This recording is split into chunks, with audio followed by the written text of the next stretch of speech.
Hi everyone, I'm Peyton Lunzer and I'm an assistant lecturer in the LEARN program. In today's video, we'll be covering the importance of a process approach to writing. The goal in this video is to understand how you can help student writers by treating writing as a step-by-step process instead of focusing just on the final product. We'll also talk about practical changes you can make to assignments and to writing instruction to facilitate this process approach. So let's get started. A process approach to writing is a framework that moves away from the idea that the only point of writing is to create a final product. Instead, it views writing as an iterative process for developing ideas with an emphasis on the steps involved in writing, from initial brainstorming to drafting to final revisions. A process approach can also include building students' skills over several attempts at the same kind of writing task. This approach recognizes that effective writing requires time, effort, feedback, and multiple revisions to achieve quality and clarity.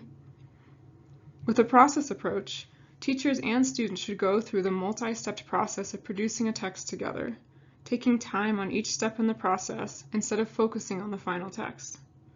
Additionally, by helping students clarify their ideas as they go, instructors can actually save time on evaluating the final work, and they can look forward to better final work if they have supported students along the way.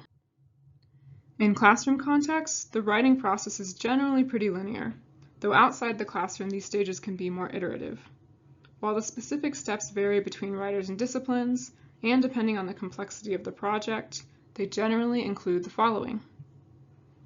Pre-writing involves brainstorming, researching, outlining, and generating ideas. Pre-writing is when students come up with a topic, do research, identify the rhetorical context for their writing, learn the genre conventions for their discipline, and think about the specific assignment requirements that they will need to meet. A good assignment you might require during this part of the process is a research question with a tentative 1 or 2 sentence answer.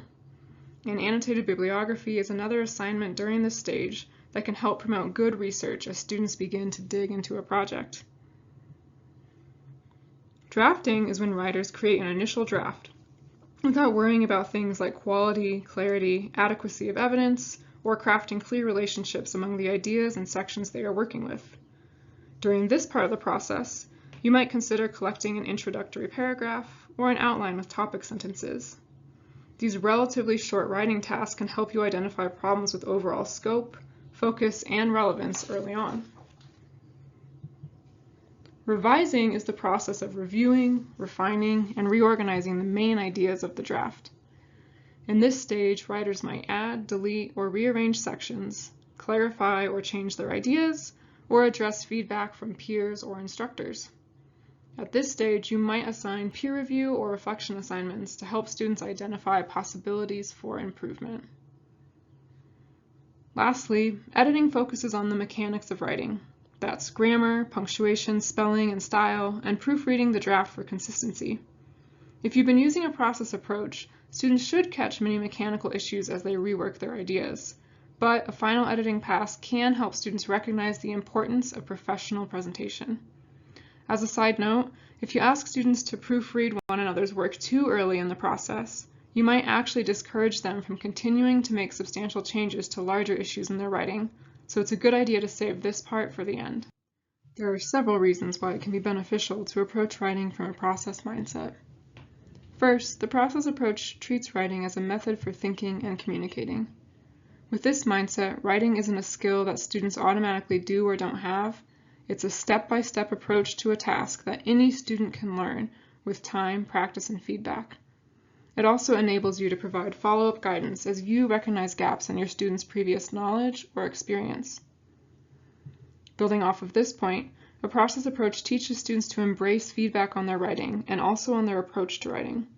For example, when a student gets feedback that their thesis needs to be arguable or more specific, they don't just learn how to revise this thesis. They learn how to write stronger thesis statements in general. Lastly, a process approach encourages collaboration. Multiple stages of the writing process, pre-writing, editing and revising, and giving and receiving feedback, allow for peer work. Not only does this most closely resemble how writing takes place in situations outside the classroom, it can help students see writing as a collaborative activity. All right, let's review. First, what is a process approach to writing?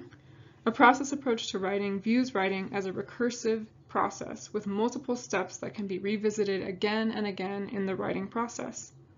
The emphasis is on the process and not on the final written product. A process approach can teach students that writing is a multi-step method that anyone can learn, that writing requires practice, time, and feedback, and that writing is collaborative. Finally, you can integrate a process approach into your class by breaking assignments into smaller parts, by working with students throughout their process instead of just responding to the final product, and by giving students time to receive feedback on their drafts.